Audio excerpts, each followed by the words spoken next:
Oh, big weekend. Week number 8. College football, week 7 of the NFL. BetMGM is the king of sports books. And Beau Ravage's BetMGM Book Bar and Grill is the South's premier Vegas-style sports book. Visit a live betting window, self-service kiosk. Use the BetMGM app to place your bets on your favorite games and sporting events. The app offers free-to-play promotions, live betting options, and boosted odds specials at your fingertips. Experience the action at BetMGM Book Bar and Grill, only at the Beau Rivage, which is an amazing place to hang out for a weekend and enjoy the sports book and the dining and the bars and, of course, the table games. All right, we're ESPN 105.9 The Zone, the Out of Bounds Show. Our guests join us on the Farm Bureau Insurance guest line. We welcome in Jordy Culotta with the Jordy Culotta Show out of Baton Rouge, LSU insider. And Jordy Culotta, how in the heck did the LSU Tigers stay in that one long enough Saturday for Nussmeier to drive them down and convert 2 fourth downs and take it into OT? Bo Bounds, good morning. It's good to be back with you. Couple of factors there.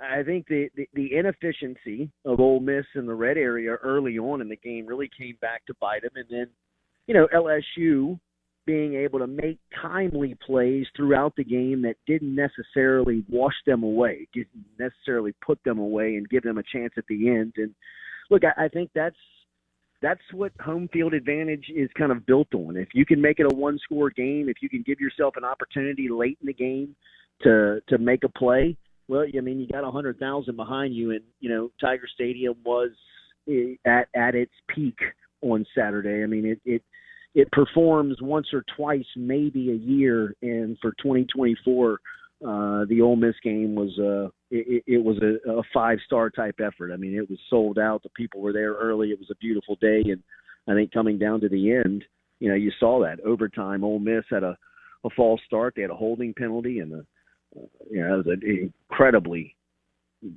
delay a game. 57 yards of delay of the game. Yeah, I mean, I think all of that kind of played into the home field advantage of kind of keeping LSU around long enough to finally make the ultimate play and win the game. Okay, Brian Kelly called it a growth game after the game, as you know, for Nussmeier. I thought he was unbelievable late in the game. What did you see, Jordy?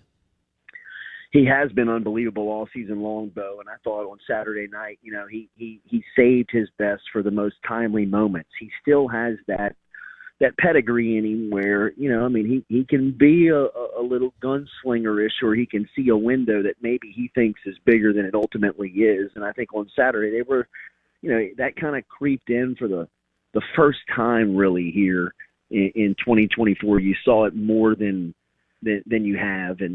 But ultimately he was the guy that you're talking about. I mean, the guy that'll step into a throw. He sees and trusts what is going on in front of him. And, he has made the game look pretty easy from the quarterback spot this season, whether it's just kind of the relaxed tempo he plays with, the beautiful delivery that he has, or a very catchable football that he ultimately puts on his wide receivers.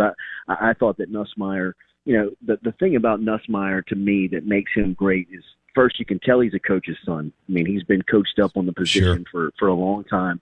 He's hard on himself in the sense of he demands a lot. He expects a lot. And, Saturday, kind of being down there and around him, you could see that. I mean, he was battling. There was an instance after, a 3-and-out where Kelly kind of meets him at the hash mark, and Kelly has been pretty he's been pretty boisterous with Nussmeier. You didn't see him really get into Daniels like he has into Nussmeier, and I think that goes to him being a coach's son. I think Kelly understands he's got a little bit more of a leash with him to kind of get in him a little bit and get after him. And Nussmeier really responds to that because I think of ultimately what he expects of himself. He has a high standard, and I think that game on Saturday night was a great testimony of that. Of maybe a year ago, 2 years ago, he might have checked out of that game mentally where, it just wasn't going his way, and he stayed in it and ultimately made, some plays down the stretch that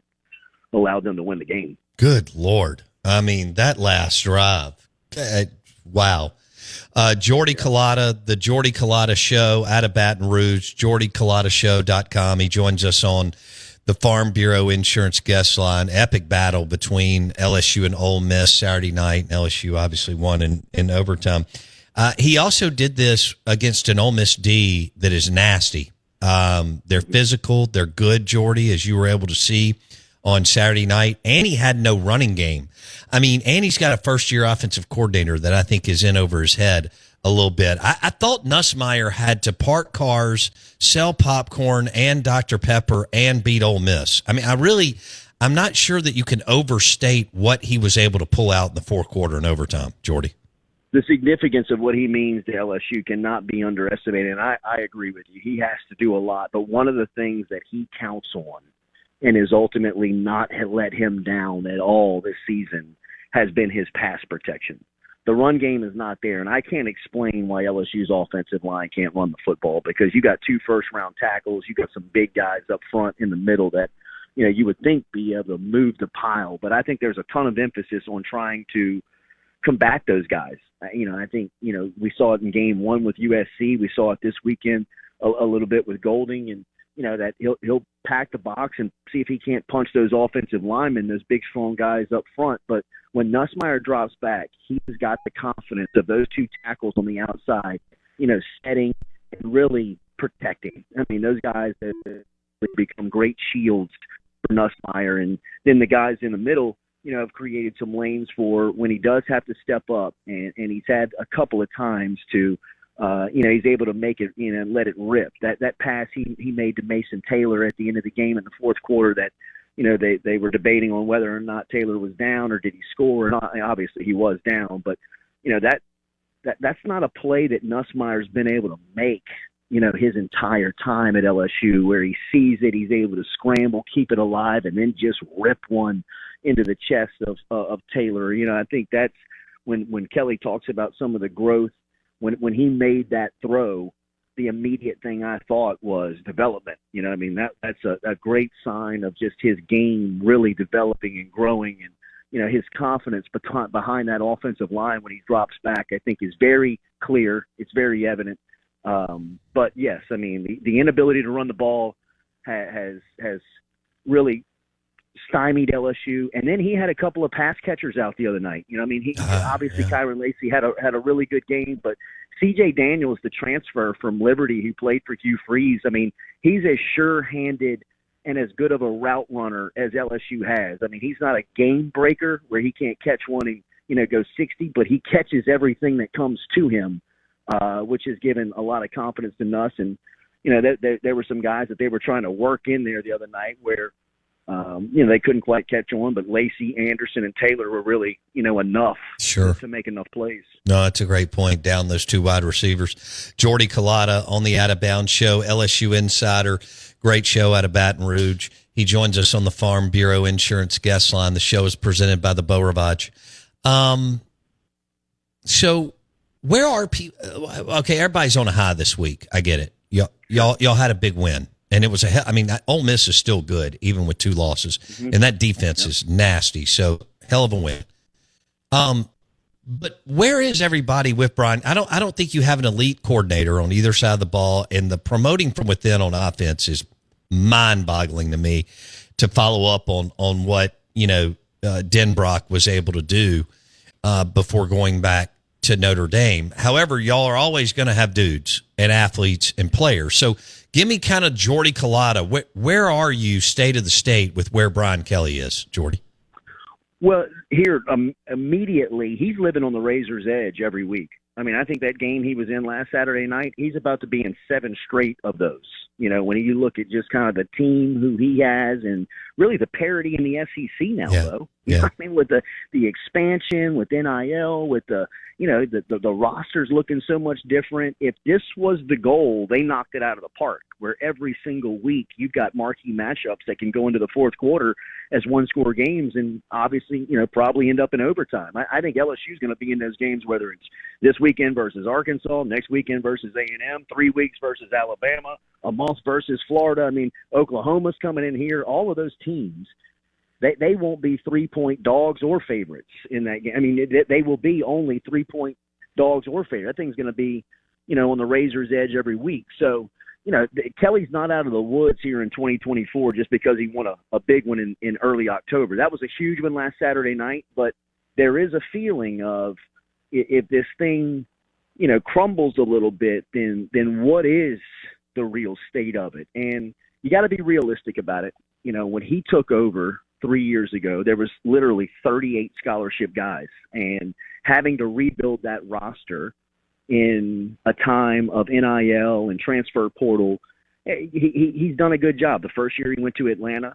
The second year he won 10 games and had the Heisman Trophy winner. And here he is in the third year where I finally believe he's got the guys in place that can build it like it needs to be built. The reason why he promoted Joe Sloan, the offensive coordinator within, is because realistically he's got the number one player committed to him next season in Bryce Underwood, the quarterback out of Michigan. And, Sloan's timeline of coaching was he was going to get a coordinator job somewhere, and do you gamble with the relationship that Underwood has?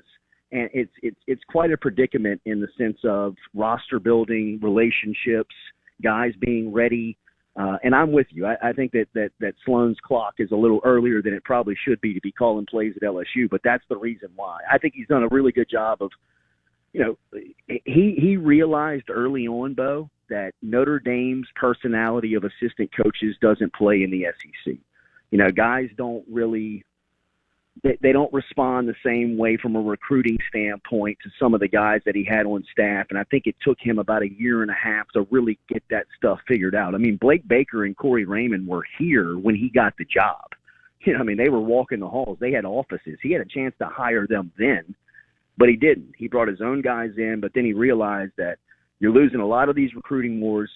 You're not bringing in the caliber of player, especially on the defensive side of the ball, that you once were when you were in your prime. And these guys have really kind of trying to right the ship. And I think Blake Baker, look, just a year ago, that game really was probably the wick that got lit to fire Matt House, that Ole Miss game last year, where you got Jaden Daniels, Malik Neighbors, Brian Thomas, all these first rounders scoring points, and you can't hold water on defense. And I think that was the point where he realized, hey, look, I'm going to have to spend a lot of money on that side of the ball. I'm going to have to buy all these guys out, and I'm going to have to go pay new guys to come in. And he made Blake Baker the highest paid coordinator. He made Bo Davis the highest paid defensive line guy. He paid Corey Raymond to come back. He's got some analyst type roles on that cost him some money.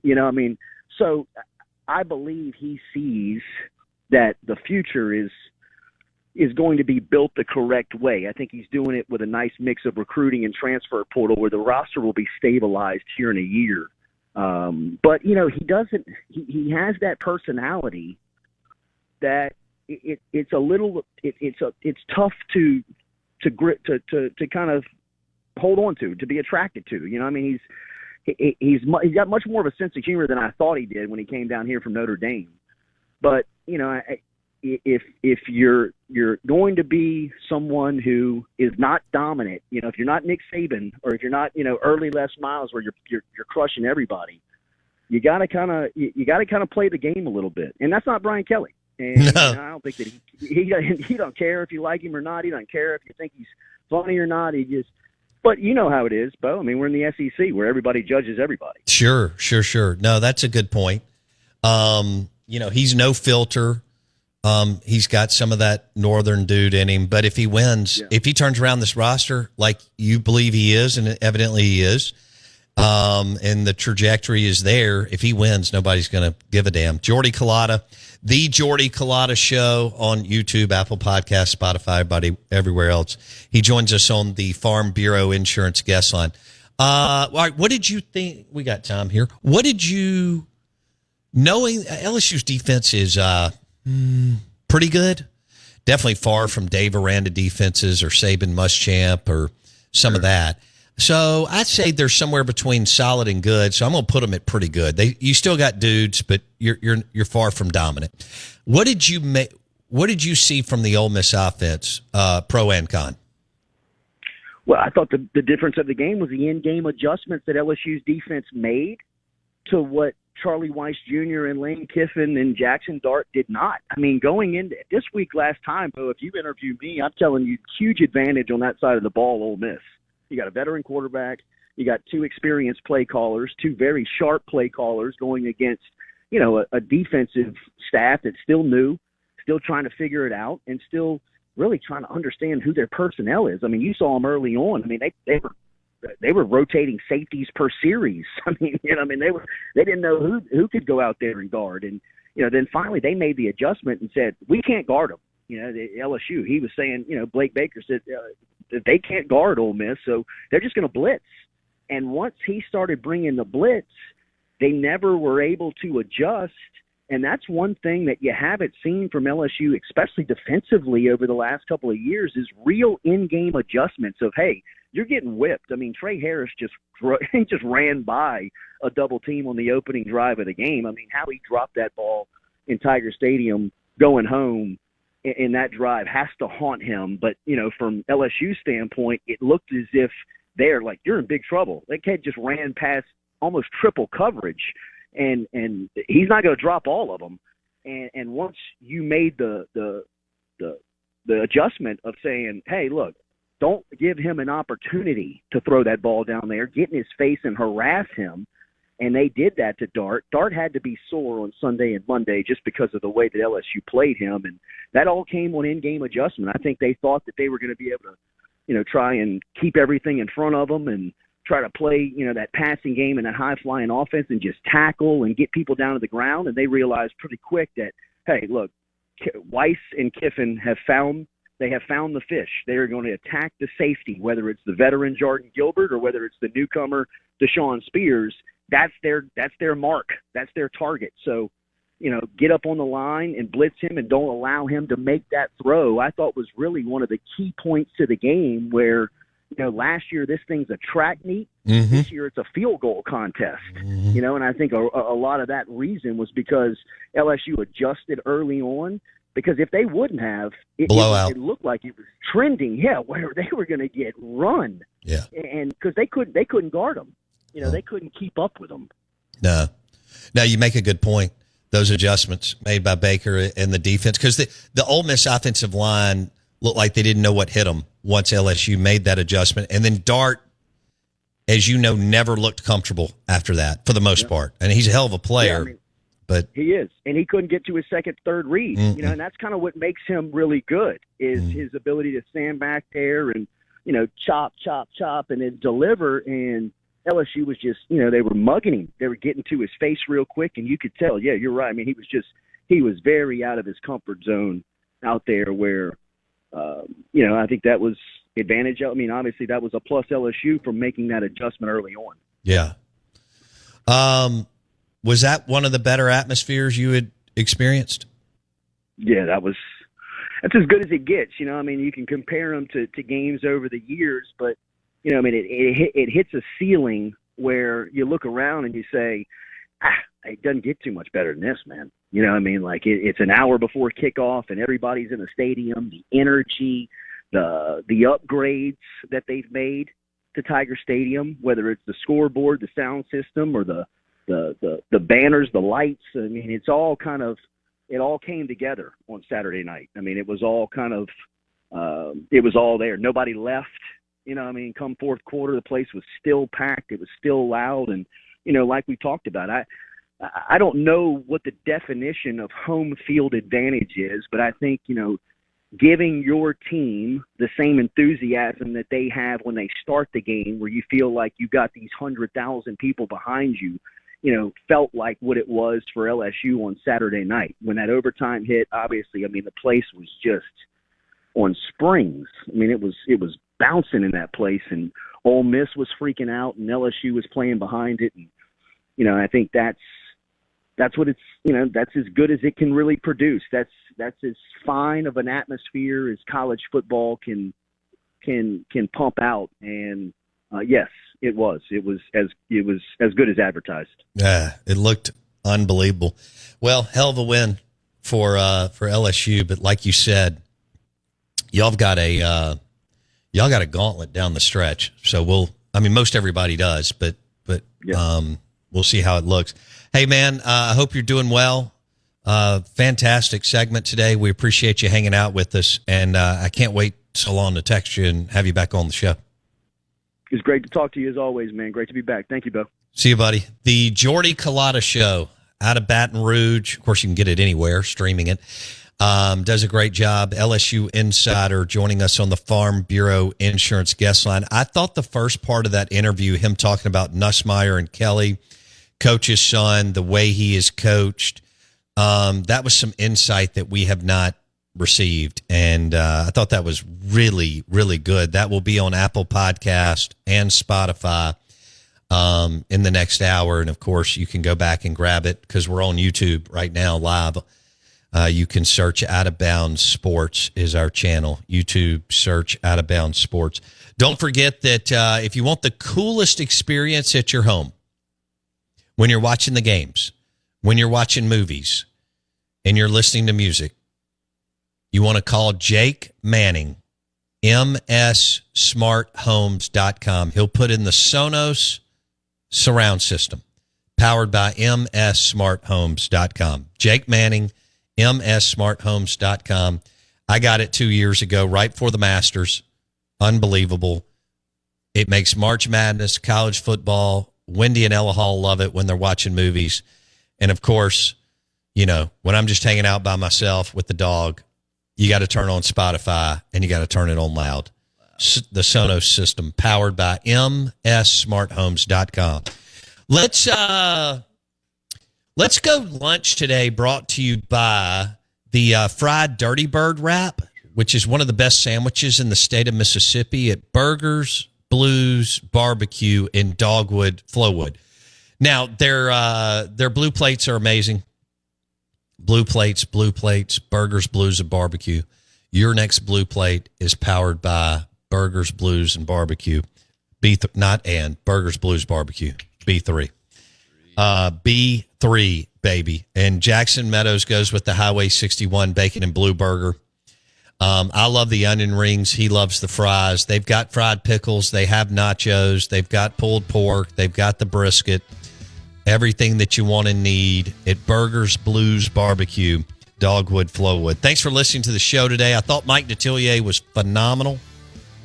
And Jordy Culotta went heavy LSU. We'll turn the page, get in even more this weekend as far as Georgia at Texas, Texas A&M at Mississippi State, and Alabama at Tennessee.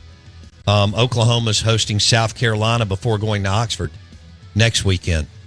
So it only gets better, and there's some other good games too. Thanks for listening to the show. We would love for you to subscribe to our podcast, Apple Podcast or Spotify. Search Out of Bounds with Bo Bounds. And the show is brought to you by Dr. Kirk Jeffries, Eye Care Professionals. If you need cataract surgery, call Eye Care Professionals today.